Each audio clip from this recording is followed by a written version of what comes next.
Yo, it's Sparrow G, 2:22 a.m. Co. Zen Live. We out here making beats.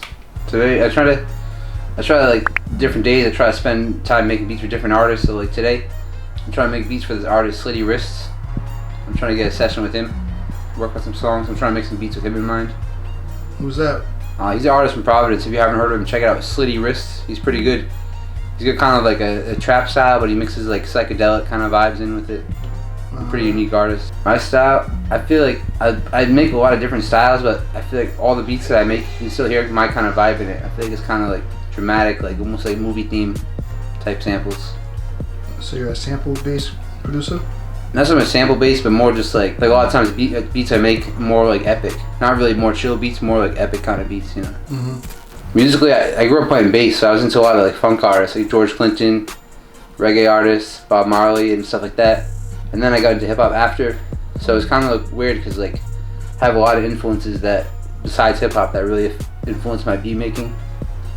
Like so that kind of contributes, kind of creates like a weird sound because I have like all different variety of influences, you know. And then for hip hop, it's like Zaytoven is a big influence. Oh, he's nice. Yeah. He's a legend. Exactly. Yeah. When you see him make beats, like he's so smooth with the keyboards too. Yeah. Hell yeah. So. And he has like a signature sound. Yeah, exactly. He has his own sound. He's got like that kind of like church gospel vibe to it, which I really like. The organ. The organ, yeah. Sound, yeah, that's somebody that influences me. Or any other producers? I really like Murder Beats a lot. He's influential because he kind of like paved his own way. He's like a kid from Canada who ended up making beats for Migos, Drake. He's like one of the biggest producers out here now, low-key, you know. Mm-hmm. So him too, and him and Kenny Beats too. He works with Rico Nasty. Just like it seems like a lot of producers out here are able to like create their own independent wave, which is kind of cool. Yeah, definitely. Any producers out here that you work with or that you might not say look up to, but you know you admire them for their styles or might think are just dope? Yeah, I know one person for sure. Autopilot. He's an underrated producer. He has a lot of beats, and I learn a lot from him every time we cook up together. Him and then Bibby and Classic, a couple of young kids. They're producers, and those kids, like I said, I learn a lot from them too. I teach them things and they teach me things when we make beats together. Yeah. And they're young, they're like 21, 22, so. How old are you? I'm 30 myself. So. Alright. How long have you been making beats? I've been making beats for like 7 years, since I was 23. On and off, but the past couple of years really kind of went harder, you know. Yeah, so you're in your zone right now? Yeah. That's how I feel right now. I feel like right now I'm just like, wake up, go to work, get out of work, then it's like, what's the game plan? What am I doing tonight, you know? I hear that. Get into something. Any artists out here that you've been working with or sent some beats to that you got some songs out or? So I've been working with this kid, Slev, the deaf one from Pawtucket. He's pretty good. He's got some videos out. He's from this group. He used to be in this group called the Hate Street Dialogue. But they're kind of like Suicide Boys, that kind of vibe. But I've been working with him. We got a couple songs in the works. Like I said, Slitty Wrists. A couple artists right now too. A couple other artists I've been working with. So right now it's just kind of like getting it out there, getting the vibe out, sending beats to different artists, getting in the studio and like experimenting, you know, before like solidify any songs. Yeah. What's your process like when you start to make a beat? I like to start with melody, honestly. I like to start with like keyboards or a sample, and then put the drums on after. But I feel like I like to set the vibe for the beat first. Like for me, I feel like every beat is almost like a movie. Like if you make the beat right, like if you hear the beat, like it puts you in like a vibe, like you're watching a movie or something, or like it sets a scene in your head, you know. That's how I try to look at it when I'm making a beat. Like set a scene and then just build it up, you know. When you start making beats, do you go into it like, oh, I'm gonna make a pop beat today, or I'm gonna make this kind of beat, or you just go with the vibe? Sometimes I try to do that. Like I have a certain artist in mind, but a lot of the times I'll just go off whatever vibe I'm feeling. I'll play a melody, and then based on that melody, if it's upbeat, I'll turn it into like a more upbeat trap beat or pop beat. Or if I'm playing some sad stuff, I'll make it like some R&B stuff. But a lot of the times, just off the vibe. You got any special tricks or secrets that you wanna let anybody know about? I feel like you're just gonna get good sound packs, and it's not even about like how, like I feel like simplicity is the key with beats. You know what I'm saying? I used to make beats put all these crazy sounds in it. Now it's like you can make a crazy beat from like 4 or 5 sounds. It's just about how you build it up and the rhythm and everything. Sometimes less is more, right? Yeah, exactly. That's the biggest key I've learned is less is more. You know. You gotta let some room for the artist sometimes. I think as producers we try to impress ourselves. No, exactly. With I got 40 fucking patterns on this beat, or you know what I'm saying? And the artist hears it, they're like, what the fuck? Yeah, that's right. Or like you play it for another producer and you're like, yo, check out my bass, man. It's like the bass sound good, but at the end of the day, the artist isn't listening to like how crisp or smooth your 808 hits. They're just listening to the overall beat, you know? The overall vibe, you know? I think we gotta, it's hard to figure that balance out, because we're not looking at it from an artist perspective, we're looking at it from a producer perspective. And that's true. And one thing I like to do that helps with that I would recommend people do is like, once I have a beat finished, or even if I'm just like in the middle of making a beat, I'll look up an acapella from an artist I like a Future acapella on YouTube. You can just pull them up and you can find the BPM and you can just like, match it up with your beat, and then you can kind of hear how somebody sounds rapping over your beat. Like, it's kind of cool. Oh yeah, that's smooth. Good idea. Yeah, kind of like a little mix up. Yeah, it definitely gives you an idea how it sounds.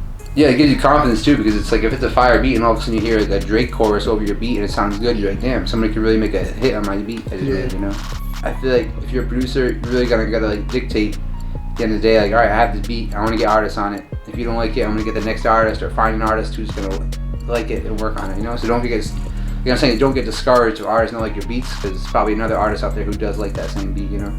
Yeah, that. Are you ready to cook? Yeah, I'm ready, man. Let's do it. Let's do it.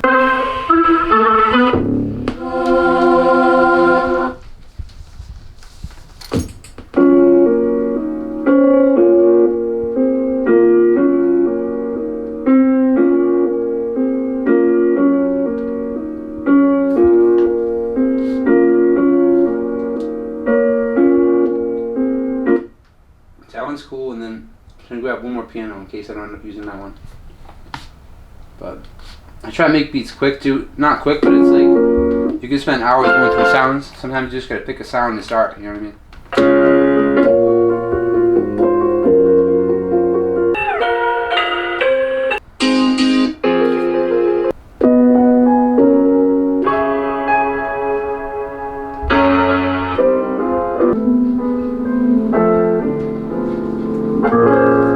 No, I'll use that first one because I don't want to spend all day going through these. But so I got this one right here. Oh no, this one. What I like to do is I like to find samples and speed them up a little bit. So I notice a lot of artists like with slightly faster beats.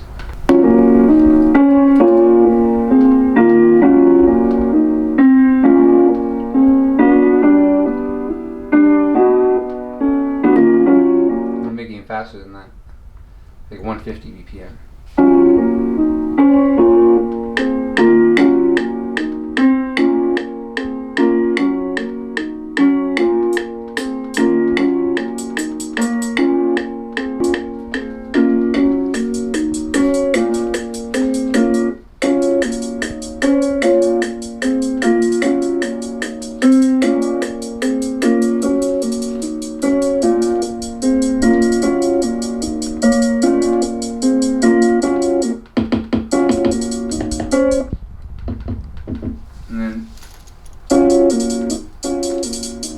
Find good drum kits too.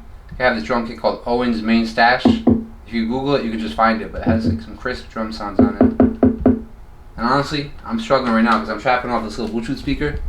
So this thing kicks, it has some bass to it, but it's definitely not the same as like big ass studio monitors. But even still, I'm able to make some crazy shit with it.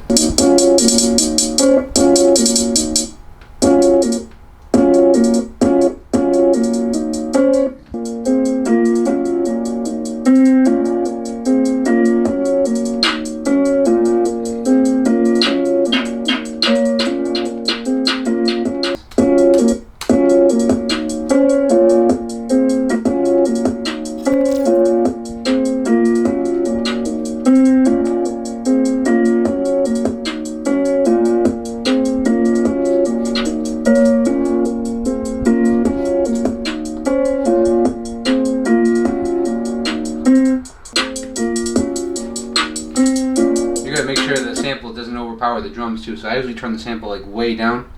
Always make sure the drums are louder than the sample.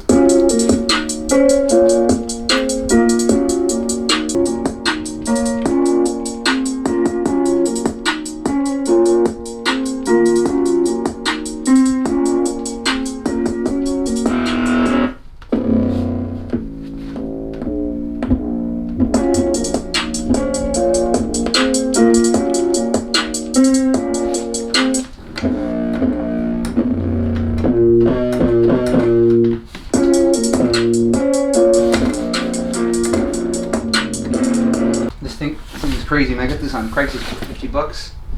This is name brand. This is M Audio's. Pretty good deal. This is my baby right here, man. Someone's giving it away.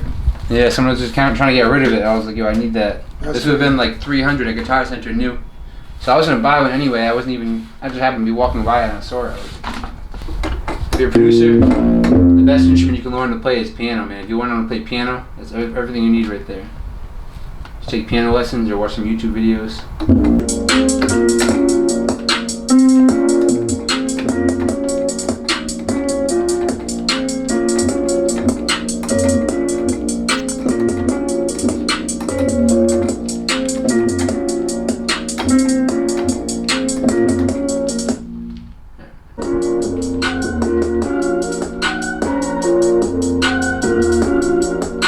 Sound to that. Add like a hit or some shit.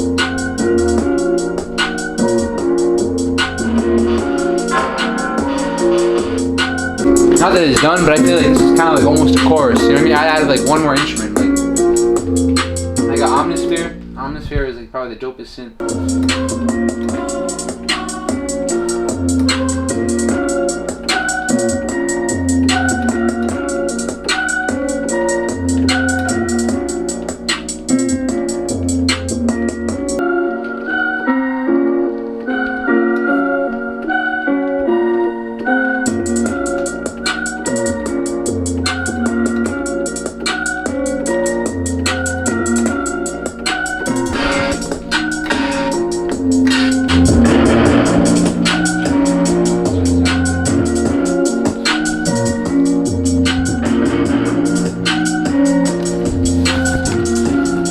Yo, it's Pharaoh G. Thanks for watching me cook.